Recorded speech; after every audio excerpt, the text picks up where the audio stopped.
بسم اللہ الرحمن الرحیم۔ قوم سبا پر اللہ کے عذاب کا واقعہ۔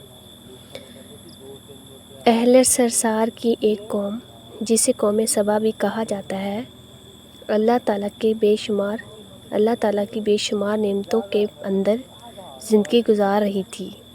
یہ قوم ایک عظیم تہذیب و تمدن کی مالک تھی۔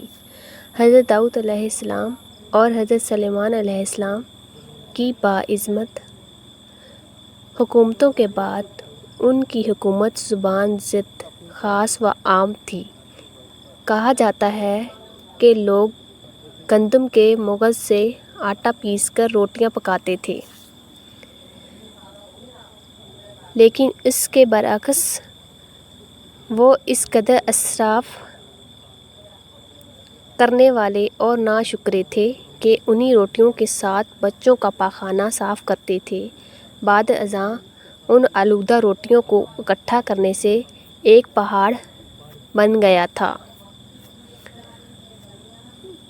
پھر ایک صالح شخص نے وہاں سے گزرتے ہوئے ایک عورت کو دیکھا جو روٹی کے ساتھ بچے کے پخانے کے مقام کو صاف کر رہی تھی۔ اس شخص نے عورت سے کہا، تیرے اوپر افسوس! نعوذ باللہ! خدا سے ڈر، کہیں ایسا نہ ہو کہ خدا تیرے اوپر اپنا غضب ڈھائے اور تجھ سے اپنی نعمت چھین لے۔ اس عورت نے جواب میں مذاق اڑایا اور مغرورانہ انداز میں کہا، جاؤ جاؤ، گویا کہ مجھے بھوک سے ڈرا رہے ہو۔ جب تک سرسار جاری ہے مجھے بھوک سے کسی قسم کا کوئی خوف نہیں ہے۔ کوئی زیادہ عرصہ نہیں گزرا نہ تھا کہ اللہ تعالیٰ نے ان لوگوں پر اپنا غضب ڈھایا، پانی جو کہ زندگی کی بنیاد ہے ان لوگوں سے چھین لیا، یہاں تک کہ قحط نازل ہوا۔ بات یہاں تک پہنچ گئی کہ ان کی ذخیرہ کی ہوئی تمام غذا ختم ہو گئی۔ آخر کار وہ مجبور ہو گئے کہ انہیں آلودہ روٹیوں پر ٹوٹ پڑے جو ان لوگوں نے اکٹھی کر کے پہاڑ کے مانند ڈھیر لگایا ہوا تھا، بلکہ وہاں سے روٹی لینے کے لیے صف لگتی تاکہ ہر کوئی وہاں سے اپنے حصے کی روٹی لے سکے۔ کفران نعمت، قحط اور ان کی بدحالی کے بارے میں متعدد روایات موجود ہیں۔ سورۃ النحل کی آیت نمبر 112 اور 113 میں یوں ارشاد ہوتا ہے، اور اللہ تعالیٰ نے اس بستی کی بھی مثال بیان کی ہے جو محفوظ اور مطمئن تھی۔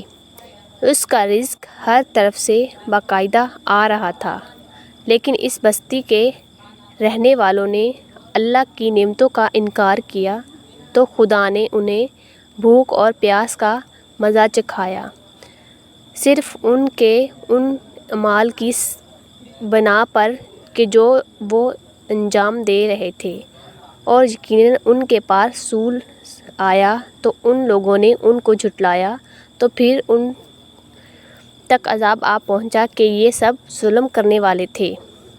اسی قوم سبا کے بارے میں ایک اور واقعہ بیان ہوتا ہے کہ ان لوگوں نے اپنی زراعت کو بہتر طور پر کاشت کرنے کے لیے پانی ذخیرہ کرنے کی خاطر بلک کے 2 پہاڑوں کے درمیان ایک بہت بڑا بند معرب تعمیر کیا ہوا تھا۔ سوراخ اور دوسرے پہاڑوں سے گزرا ہوا پانی اس بند میں آ کر وافر مقدار میں جمع ہو جاتا تھا۔ قوم سبا نے اس پانی سے صحیح طور پر استفادہ کرتے ہوئے وسیع و عریض اور بہت سے خوبصورت باغات لگائے اور کھیتی باڑی کو رونق بخشی۔ ان باغات کے درختوں کی شاخیں اس قدر پھلوں سے لدی ہوئی ہوتی تھیں کہ کہتے ہیں کہ اگر کوئی شخص سر پر ٹوکری رکھ کر ان کے نیچے سے گزرتا تو پھل خود بخود ٹوکری میں گرنا شروع ہو جاتے اور قلیل مدت میں ٹوکری تازہ پھلوں سے بھر جاتی۔ لیکن نعمتوں کی کثرت نے انہیں شکر کرنے کی بجائے سرمست اور غافل کر دیا تھا، یہاں تک کہ ان کے درمیان بہت بڑا طبقائی نظام وجود میں آ چکا تھا۔ ان میں سے صاحب اقتدار لوگوں نے کمزوروں اور ضعیفوں کا خون چوسنا شروع کر رکھا تھا، یہاں تک کہ ان لوگوں نے خدا سے ایک احمقانہ التماس کیا جس کا ذکر سورۃ سبا کی آیت نمبر 19 میں ملتا ہے۔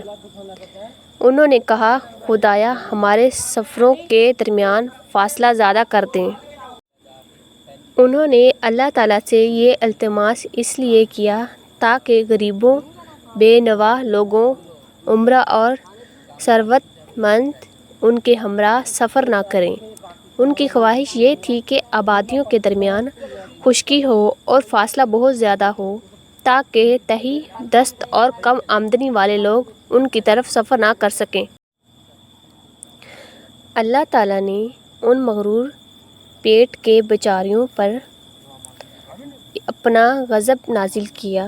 بعض روایتوں کے مطابق ان مغرور لوگوں کی آنکھوں سے دور صحرائی چوہوں نے مغرب نامی بند کی دیواروں پر حملہ کرکے انہیں اندر سے کھوکھلا کر دیا۔ ادھر سے بارشیں زیادہ ہوئیں جن کی وجہ سے سیلاب آ گیا اور اس بند میں پانی بہت زیادہ اکٹھا ہو گیا۔ اچانک اس بند کی دیواریں ٹوٹیں، اس سے ایک بہت بڑا سیلاب آیا جس میں تمام دیہات، آبادیاں، مال مویشی، باغات، کھیتیاں، ان کے محل اور گھر پانی میں غرق ہو کر نابود ہو گئے۔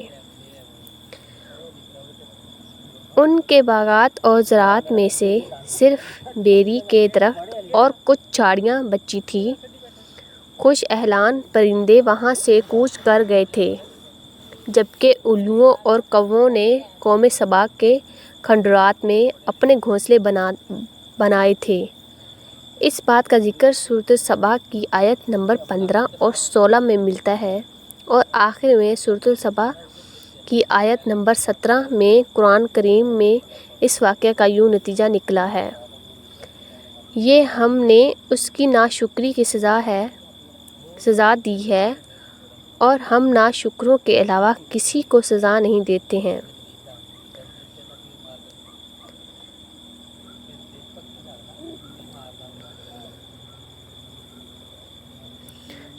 بے شک